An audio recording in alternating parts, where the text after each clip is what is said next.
Bib, ini kira-kira gimana nih? Yes. Bib, ini Bib, orang ini kan, ini Neng Mawar ini kan masuk di Pergunu ya Bib. Jadi dia nanya Bib, saya emang ketua Pergunu Jawa Barat Bib, tapi pertanyaannya berat. Kang katanya, apa sih yang dikembangkan, ideologi yang dikembangkan di Pergunu Bib? Saya nanya ke Habib nih ya, sebagai wakil sekretaris PU Jawa Barat Dan Dewan Pakar. ya pakarnya pakar. Jadi Bib, kira-kira menurut Habib nih, ideologi yang dikembangkan mobil khusus ya di Pergunu Jawa Barat yang pasnya seperti apa Bib? Ya, ada dua dimensi yang menjadi poin penting dari Pergunu itu, karena sesuai dengan akar dari Pergunu adalah kepanjangan tangan dari Nahdlatul Ulama untuk melakukan penguatan nilai-nilai dalam perspektif agamik melalui Islam Ahlus Sunnah wal Jamaah. Jadi kalau ditanya ideologi Pergunu, dari ideologi ini aswaja. Aswaja ya? Nggak kurang, nggak lebih. Satu itu. Lalu yang kedua, ini poin. Bicara aswaja, yang kita kenal dalam lidah umum adalah salah satu agen penyebar rahmatan lil alamin. Rahmat itu bagi guru, bagaimana dia menjadi panutan, bagaimana dia memiliki kemampuan untuk mengelola keteladanan. Karena basically dasar inti dari Kangjeng Rasul menjadi rahmatan lil alamin karena dia memuat energi keteladanan, sehingga dengan keteladanan menghadirkan kepatuhan. Dengan menghadirkan kepatuhan, maka semua makhluk itu akan mengalami yang namanya harmonisasi. Iya, nah, terkait dengan keteladanan ya Bib ya. Guru kan menjadi teladan yang baik Bib. Diteladani semua orang kan Bib ya. Nah, ini kan fenomena yang sekarang lagi tidak bisa yang kita fenomena di bawah Bib ya. Bahwa guru itu kerjanya jelas, gajinya tidak jelas. Ada yang 250.000, ada yang gajinya 1 bulan, bahkan ditunggak sampai 6 bulan Bib. Kan itu ya. Apakah ini juga yang diteladani oleh pihak-pihak terkait sehingga pihak-pihak terkait itu sekarang itu memberikan gaji kepada pekerja-pekerja dengan tidak jelas pula? Ya, guru dalam sisi sejarah saya melihat yang namanya honor, gaji, insentif itu tidak dikenal dalam peradaban guru masa lalu. Tidak ada.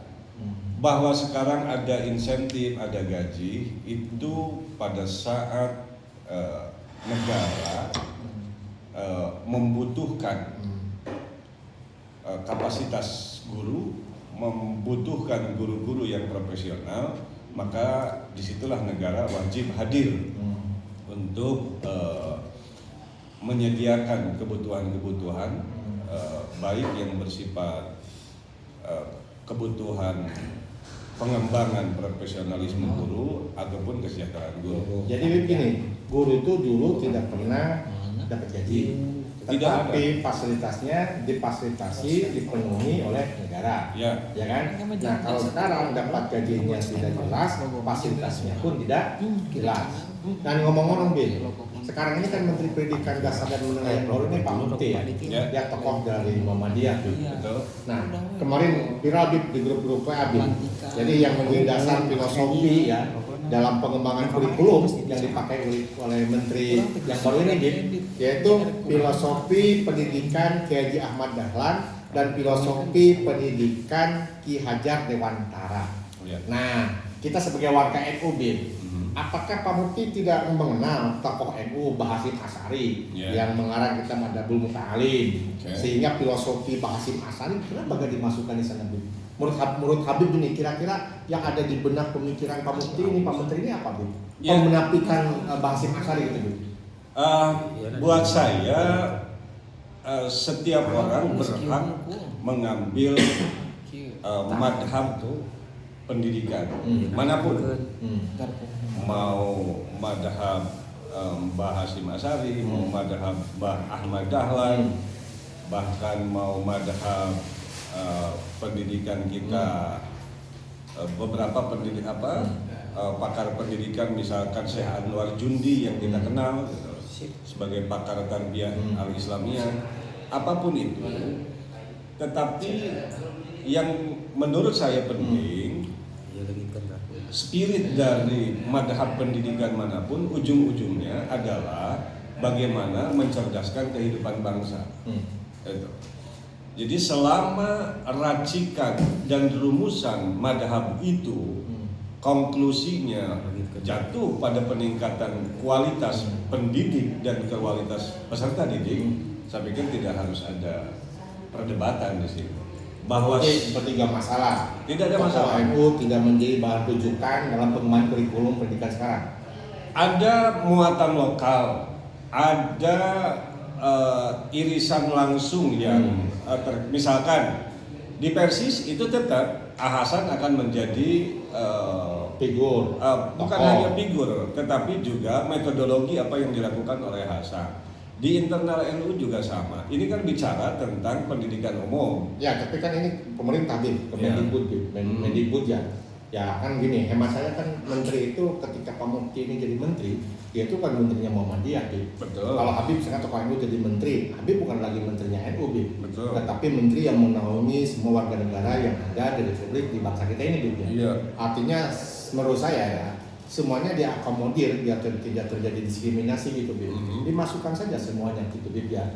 Karena saya yakin jangankan di NU, di Muhammadiyah, di Persis pun ada kok pendidikannya. Ada landasan, ada filosofi, landasan pendidikannya kan gitu, Iya. Kenapa mereka tidak dirangkul kan itu, ya. Nah ini kan menjadi sesuatu yang menarik, Iya. Jangan-jangan yang dikembangkan PM ini ya pendidikan Muhammadiyah, jangan-jangan begitu, Jadi jangan ada kesan bahwa Pak Mufti ini menteri pendidikannya Muhammadiyah, bukan menteri pendidikan dasar dan menengah dan pendidikan itu, ya. Kalau saya sih pikir enteng ya, nggak apa-apa lah satu periode ini Muhammadiyah. Pendidikan dengan menterinya dari Muhammadiyah memakai madhab pendidikan Kiai Haji Ahmad Dahlan. Kita lihat saja 5 tahun ke depan berhasil apa tidak. Oh gitu. Siap. Kalau menurut saya simpel. Kalau misalkan nggak berhasil, ganti saja sama NU. Oh gitu, ya. Betul, Bim. Terima kasih banyak, Bim. Ya. Ini menjadi dasar pemikiran dari kita, Bim. Ya, Tapi saya ingat dari kata-kata Habib itu, Bim, ya. Jadi Neng kalau masuk di organisasi termasuk di Pergunung, tulisannya setiap program kita itu harus ada 3 unsur yang harus 3 penting yang harus kita bagaimana kita lebih sejahtera, bagaimana organisasi Pergunungnya maju, bagaimana program-programnya terasa dalam manfaatnya masyarakat.